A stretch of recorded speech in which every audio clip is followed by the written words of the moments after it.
সব ভেবেই করেছে। 12 নম্বর ওয়ার্ড। স্যার আপনার নাম কি? আমার নাম গোপাল চক্রবর্তী। অ্যাড্রেস?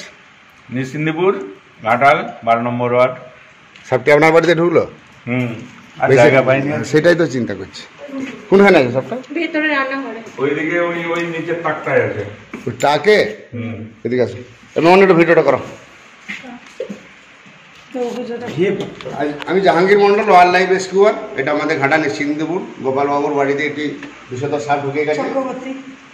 গোপাল চক্রবর্তী বাবুর বাবু খুব ভালো লোক, সেই জন্য বাড়িতে সাপ ঢুকেছে। আবার কিচেন রুম খুব সুন্দর।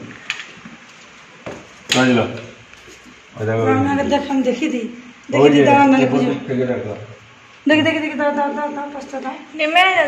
ওখান দিয়ে ঢুকলো ওখানে।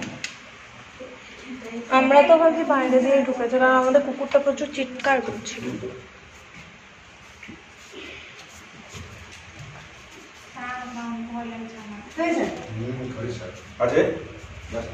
কার্বন আবার বাড়িতে দেয়।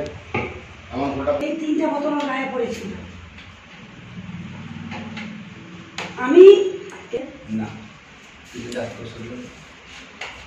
কার্বন অ্যাসিড সে দুর্বল হয়ে গেছে। ওই কার্বন অ্যাসিড সে দুর্বল হয়ে গেছে। আমি তো দেখি কোনে আরে ওই মালটাই সবজিটাই করে চিপে দিই। বাবরে, বিশাল চক্র, বিশাল চক্র যে। ও মাই গড, ওরে বাপ রে। মা সরে এসো, মা তুমি চলে আসো। মা বিশাল চক্র যে। মা চুপ করো, চুপ। বিশাল চক্র, বিশাল।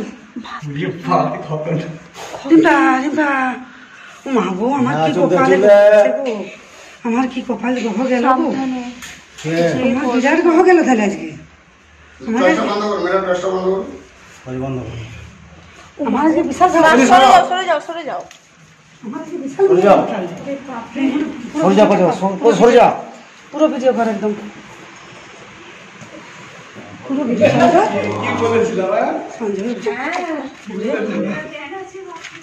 বাবা, দোকান ঘরে বাইরে লাইটটা জ্বালো।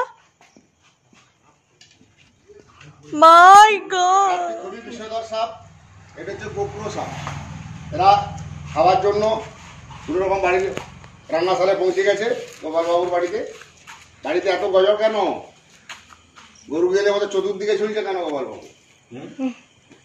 বাড়ি করতে হবে এসব ভেঙে নতুন করে 5-7 ফুট 10 ফুট উপরে নিচে বাড়ি রাখা যাবে। জীবনের দাম দিয়ে দেখেছেন রান্নাশালে।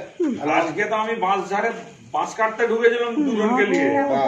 গোপালবাবু ভালো মন্দ খাওয়াইনি, একদম রান্নাশালে ভালো মন্দ খাওয়াই। এটা আমাদের ঘাটাল, পশ্চিম মেদিনীপুর, নিশ্চিন্দিপুর। গাড়ি ভাঙা নাকি এটা?